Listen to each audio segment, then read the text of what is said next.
दिल्ली से जो Manali national highway जाता है, जिसे हम नेशनल हाईवे एनएच जो फ्रंट है वो 1350 फीट का फ्रंट है। अब इसी हाईवे पे जाएंगे। आप देखिए अनंतपुर साहिब हो गया, उसके बाद अ, माता नैना देवी है, ये कई सारे जो धार्मिक स्थल है। बेसिकली ये ऑर्गेनाइज मार्केट है, मतलब कहने का मतलब है कि तो ये दूसरा मूर्थल है। तो यहाँ पे ऑलरेडी आपको पेट्रोल पंप्स मिल जाएंगे, छोटे मोटे अलग अलग तरह के ढाबे मिल जाएंगे। देखा ये आपको एफसीओ, FC1, FC ये जो आपको देख रहे हो, ये बेसिकली ये सारे ड्राइव थ्रूज हैं।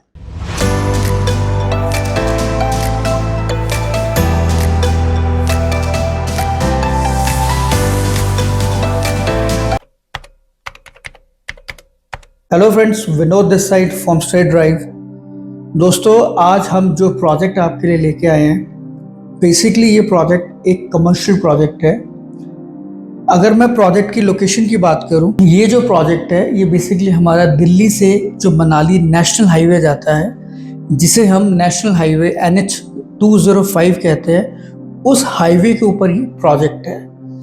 अगर मैं वैसे बात करूं लोकेशंस की, अगर आप चंडीगढ़ से बात करें या मोहाली से बात करें तो 1 घंटे की ड्राइव है। 1 घंटे की ड्राइव से जैसे आप आगे निकलते हैं तो आगे एक सिटी आता है जिसे हम कहते हैं भरतगढ़। तो प्रॉपर ये प्रोजेक्ट जो है बेसिकली भरतगढ़ के अंदर ये प्रोजेक्ट है। ये मैंने आपको लोकेशन समझाई। अगर मैं बात करूं कि प्रोजेक्ट है क्या क्या इसमें आ रहा है, तो उस लिहाज से ये जो प्रोजेक्ट है बेसिकली ये 13.5 एकड़ की कमर्शियल टाउनशिप्स है, जिसके अंदर कि अगर मैं बात करूं जो इसका फ्रंटेज है, जो फ्रंट है वो 1350 फीट का फ्रंट है। और ये क्योंकि मैं अभी जब इस प्रोजेक्ट के लिए यहाँ आ रहा था, हम विजिट के लिए आ रहे थे, तो मैंने चंडीगढ़ से या मोहाली से यहाँ तक कोई भी एक ऑर्गेनाइज मार्केट नहीं देखी। और अगर मैं बात करूँ इस सड़क पे ट्रैफिक क्या रहता है, तो आप लगा के चलें, ये टोल्स के ही डाटा है कि 80,000 से लाख के बीच में पर डे का ट्रैफिक इस सड़क से जाता है। क्योंकि अगर आप दिल्ली से मनाली जा रहे हैं तो भी आप इसी हाईवे पे जाएंगे। आप देखिए अनंतपुर साहिब हो गया, उसके बाद माता नैना देवी है, ये कई सारे जो धार्मिक स्थल हैं, चाहे वो सिखों के हों या हिंदू के हों, तो मोस्टली जो आपके जो टूरिज्म है, जो जिसको हम कहते हैं कि बेसिकली जो तीर्थ स्थल है, वो आपको इसी रोड से मिलते हैं या इस रोड से ही आपको जाना पड़ता है। तो उसका समझाने का मतलब ये है कि यहाँ पे 12 महीने जो है आपकी डिमांड रहेगी। तो जैसे मैंने आपको बताया कि वहाँ से लेके अब तक इस प्रोजेक्ट तक मुझे कोई भी ऑर्गेनाइज मार्केट नहीं मिली। तो ये जो टाउनशिप हम लेके आ रहे हैं, बेसिकली ये ऑर्गेनाइज मार्केट है। मतलब कहने का मतलब है कि इसमें आपको वो सारी एमिनिटीज, वो सारी फैसिलिटीज मिलेंगी जो कि बाकी प्रोजेक्ट्स में या बाकी इस पूरे एरिया में, इस एरिया के आप लगा के चले कि 500 से 1 किलोमीटर 1.5 किलोमीटर के रेडियस में भी आपको ऐसा कुछ नहीं मिलेगा। और जैसे आप दिल्ली से चलते हैं, दिल्ली के बाद आप खाना पीना जो है वो आप मूर्थल में करते हैं। तो अगर आप मनाली के लिए आ रहे हैं तो यहाँ से हार्डली आप लगा के चले 10-15 किलोमीटर के डिस्टेंस के बाद पहाड़ स्टार्ट हो जाते हैं, मतलब हिमाचल स्टार्ट हो जाता है। तो ये आप इसको कह सकते हो ये दूसरा मूर्थल है। तो यहाँ पे ऑलरेडी आपको पेट्रोल पंप्स मिल जाएंगे, छोटे मोटे अलग अलग तरह के ढाबे मिल जाएंगे। ऑलरेडी लोग खाने पीने के लिए यहाँ रुकते हैं, बट मैंने बताया कि इसमें ऑर्गेनाइज मार्केट नहीं है, तो उस लिहाज से ये पूरी ऑर्गेनाइज मार्केट हम लेके आ रहे हैं। जैसे मैंने आपको बताया कि 13.25 एकड़ की ये टाउनशिप है। इसके अंदर अगर आप देखोगे तो 1350 फीट का जो फ्रंट है वो सामने का फ्रंट है। ये आपका मनाली हाईवे आ रहा है, जो मनाली टू दिल्ली जा रहा है, या दिल्ली टू मनाली आप कह ले। ये जो आप ग्रीन बेल्ट देख रहे हैं, ये जो आप ये बेसिकली हमें इस पूरे एरिया को मेंटेन करना है। Total number of car parking अगर मैं बात करूं, 500 गाड़ियों की तो सरफेस पार्किंग ऑलरेडी इस प्रोजेक्ट में है। तो इसमें हम बेसिकली हम लेके क्या आ रहे हैं, तो जैसे आपने देखा ये आपको FCO, FC1, FC ये जो आपको देख रहे हो, ये बेसिकली ये सारे ड्राइव थ्रूज हैं। तो ड्राइव थ्रू का मतलब है कि मिनिमम एरिया जो ड्राइव थ्रू का है वो 550 स्क्वायर यार्ड का है, लेकिन मैक्सिमम जो है इसमें आपको 1000 प्लस का भी आपको इसके अंदर एरिया मिलेगा, जो कि ड्राइव थ्रू को हम दे रहे हैं। नॉर्मली ड्राइव थ्रू में क्या होता है कि जितने एरिया में ड्राइव थ्रू आ रहा है, जितने एरिया में वो बन रहा है, उतने की रजिस्ट्री होती है। लेकिन आप देखिए इसमें ये जो एरिया है, इसमें बाकायदा आपकी जब रजिस्ट्री होगी तो ये एरियाज भी आपके अंदर आएंगे। नॉर्मली ड्राइव थ्रू में आपको ये चीज़ नहीं मिलती। सेकंड क्या है, ये जो सेक्शन आप देख रहे हो ये हमारा बेसिकली फूड कोर्ट आ रहा है। यहाँ पे फूड कोर्ट मतलब ये सिर्फ सिंगल साइज के शोरूम आएंगे। इसमें सिर्फ एक ही फ्लोर, ग्राउंड फ्लोर ही होगा, जिसमें कि आपके सारे फूड कोर्ट या फूड जॉइंट्स वगैरह आ रहे हैं। उसके बाद सेकंड शोरूम आप देख रहे हो कि ये शोरूम्स हैं और ये शोरूम्स हैं। इसका जो साइज है वो बेसिकली आपका 20x54 है, 20x50 है। ये आपके ग्राउंड प्लस 1 आएगा, ग्राउंड प्लस फर्स्ट फ्लोर आएगा, जो इसमें भी आएंगे और इसमें भी आएंगे। और ये वाले जो सारे शोरूम्स हैं जो आप पीछे देख रहे हो, इसका ऑलमोस्ट फ्रंट सबका वही है, 20 से लेके 24, और जो आप लंबाई कह सकते हैं 50 से 54। तो ये वाला एरिया भी आपको मिलेगा। इसमें क्या है, ये जो आप एरिया देख रहे हो ये बेसिकली हम यहाँ पे जो आएंगे वो आपके लाइक डोमिनोस आ गया, कोई रेस्टोरेंट आ गया, पिरामिड आ गया, अच्छे ब्रांड्स इसमें इन्वॉल्व हो रहे हैं। तो इसका जो एरिया है वो 29x39 का है। ये 24x39 के ये आएंगे। इसमें आपके रेस्टोरेंट्स वगैरह, ये भी G+2 आएगा। ये आपका पार्किंग जोन हो गया। और यहाँ जो आप देख रहे हो ये आपकी पूरी लेक आएगी। इस साइड गेमिंग जोन आएगा और ये रास्ता पूरा जो है पीछे से आपकी रोड बनेगी। और इस प्रोजेक्ट को जैसे मैंने बताया 1350 स्क्वायर फीट का ये प्रोजेक्ट है। इसमें 3 एंट्री आएंगी। एक एंट्री आपकी ये है, दूसरी एंट्री आपकी यहाँ आएगी और तीसरी एंट्री आपकी ये आएगी। तो एंट्री एग्जिट 1 2 3, ये 3 बेसिकली आपके इस पूरे प्रोजेक्ट के अंदर पॉइंट आएंगे। तो दोस्तों अभी आपने ये देखा, जो मैंने आपको समझाया वो प्रोजेक्ट का मैप आपको समझाया।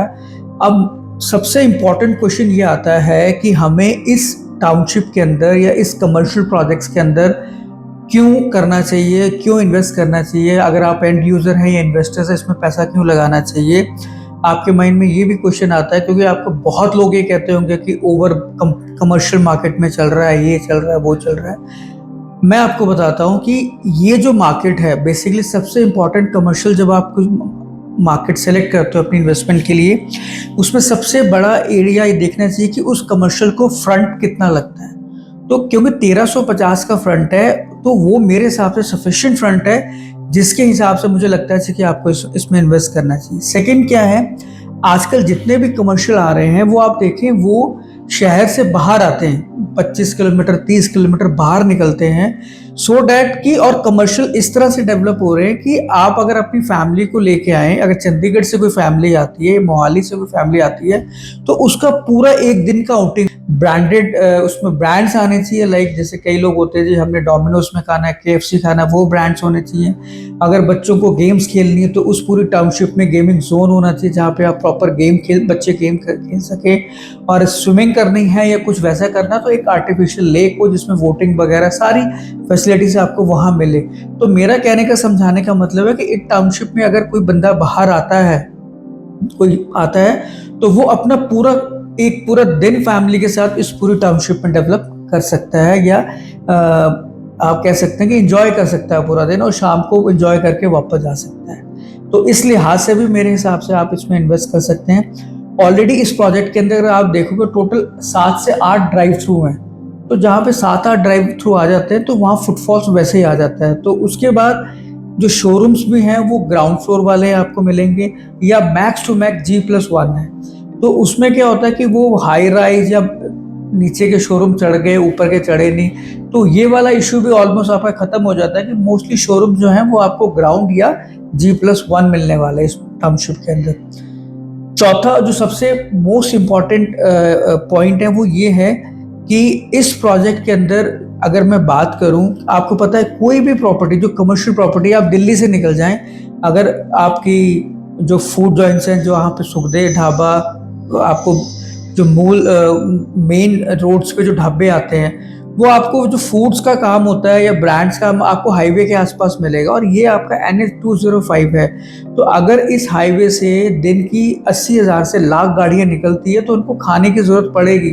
तो वो, क्योंकि ये एक सेंटर पॉइंट है, यहाँ से मनाली के लिए भी आपको 3-4 घंटे आगे लग जाते हैं। या आपको धर्मशाला जाना है या मकलौडगंज जाना है, पालमपुर जाना है, और यहाँ से दिल्ली भी आपका 5-6-7 घंटे का डिस्टेंस है। तो बंदा अगर दिल्ली से चलता है या वहाँ जाता है तो ये एक मिड पॉइंट है, एक सेंटर पॉइंट है जहाँ पे कि आप अपनी फैमिली के साथ थोड़ा टाइम स्पेंड कर सकते हो। तो उस लिहाज से, क्योंकि जो कमर्शियल हाईवेज पे जो कमर्शियल मार्केट होती है उसमें जो कस्टमर होता है वो मैक्सिमम जो कस्टमर आपको लगेगा वो हाईवे का ही लगेगा। तो हाईवे अगर इतना बड़ा है, और हाईवे क्योंकि दिल्ली टू मनाली है, आपको पता है लोग वहाँ ना तो बाई एयर जाना पसंद करते हैं ना आपका ट्रेन से जाना पसंद करते हैं, ट्रेन की फैसिलिटी है ही नहीं वहाँ तक। तो उस लिहाज से, और अभी आपको पता होगा कि काफ़ी टाइम से पठानकोट टू पालमपुर का जो छोटी ट्रेन है वो भी काफ़ी टाइम से बंद पड़ी, तो लोग यहाँ पे फोर व्हीलर या अपने व्हीकल में जाना पसंद करते हैं। तो उस लिहाज से ये जो है आपका मार्केट जो है चलने के चांसेस ज़्यादा है, और इस लिहाज से भी आपको यहाँ पे इन्वेस्टमेंट करनी चाहिए। और पांचवा जो लास्ट पॉइंट है, जो सबसे इम्पोर्टेंट पॉइंट है, वो आपको पता है कि कोई ब्रांड, अगर आप कहीं पे भी कोई शोरूम लेके आते हो तो ब्रांड आपसे एक अच्छी वैल्यू जो है वो कैपेक्स से लेता है। कैपेक्स का मतलब क्या होता है कि जो उसकी इंस्टॉलेशन होती हैं, किचन उसने डेवलप, जो भी उसने खर्चा करना है अपना ब्रांड उस शोरूम के अंदर लाने के लिए, वो जो है वो उसका अच्छा खासा चार्ज करता है। अगर आपको पता हो कोई अच्छा ब्रांड आएगा तो कम से कम 25-30 लाख रुपया से लेके 1 CR 1.5 CR तक वो कैपेक्स से ले देता है। तो अभी क्योंकि ये प्री लॉन्च प्रोजेक्ट है, अभी जो ब्रांड साइन अप हो रहे हैं, तो अभी जो हमारी कॉस्टिंग है उसमें कैपेक्स कहीं ना कहीं इंक्लूड है।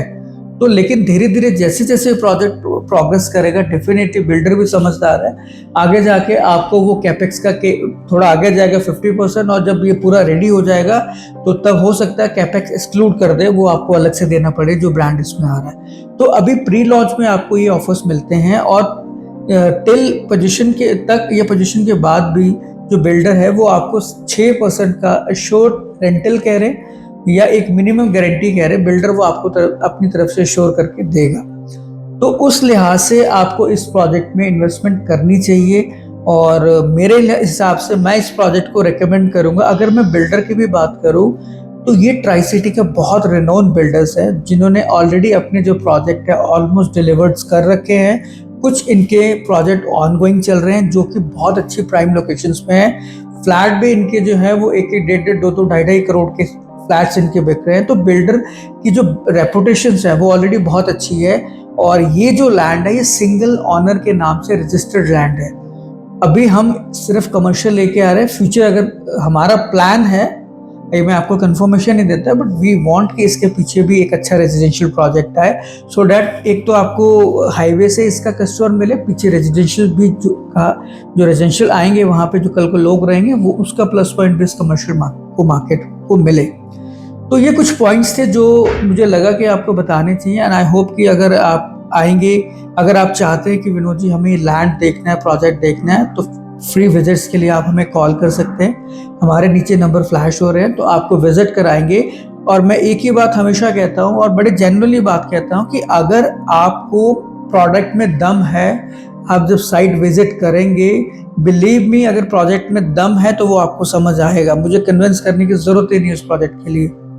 तो मैंने जब ये विजिट किया, इसके आसपास का एरिया देखा, इसका सारा जो कहते हैं ना ज्योग्राफी खंगाली, तो मुझे तो ये प्रोजेक्ट समझ में आया है। बाकी आप आएँ, मोस्ट वेलकम है, प्रोजेक्ट देखें, समझें, परखें। उसके बाद अगर आपको लगता है कि नहीं विनोद जी प्रोजेक्ट हमें भी समझ में आ रहा है, तो फिर आप इसमें इन्वेस्टमेंट करना चाहें तो कर सकते हैं। मैं अभी आपको ये बता देता हूँ कि अभी इनिशियल लेवल है इस प्रोजेक्ट का, तो अभी इसमें जो मिनिमम इन्वेस्टमेंट है 1.25 CR से स्टार्ट होती है।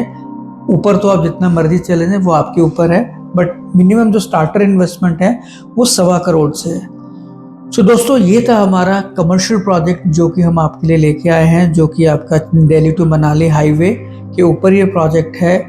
और लास्ट में मैं यही कहूँगा, क्योंकि ये प्रोजेक्ट उस लोकेशंस पे है कि जिस पे सीज़न का फ़र्क नहीं पड़ता, गर्मी सर्दी बरसात, क्योंकि मैक्सिमम जो धार्मिक स्थल हिंदुओं के हैं, सिखों के हैं, वो इसी रूट पे मिलते हैं। लोग हनीमून वगैरह के लिए या एंजॉय करने के लिए मनाली जाते हैं, धर्मशाला क्रिकेट स्टेडियम है, तो ये रोड पूरे साल चलेगी। तो उस लिहाज से इन्वेस्टमेंट करना बनता है। बाकी डिसीजन आपका है, आप आएँ, साइट देखें, उसके बाद जो भी आपका डिसीजन होगा वो आप ले सकते हैं। सो दोस्तों ये था हमारा प्रोजेक्ट। आई होप कि आपको पसंद आया होगा। दोस्तों मिलते हैं अपने नेक्स्ट प्रोजेक्ट में, तब तक के लिए have a great day, take care, bye bye, जय हिंद।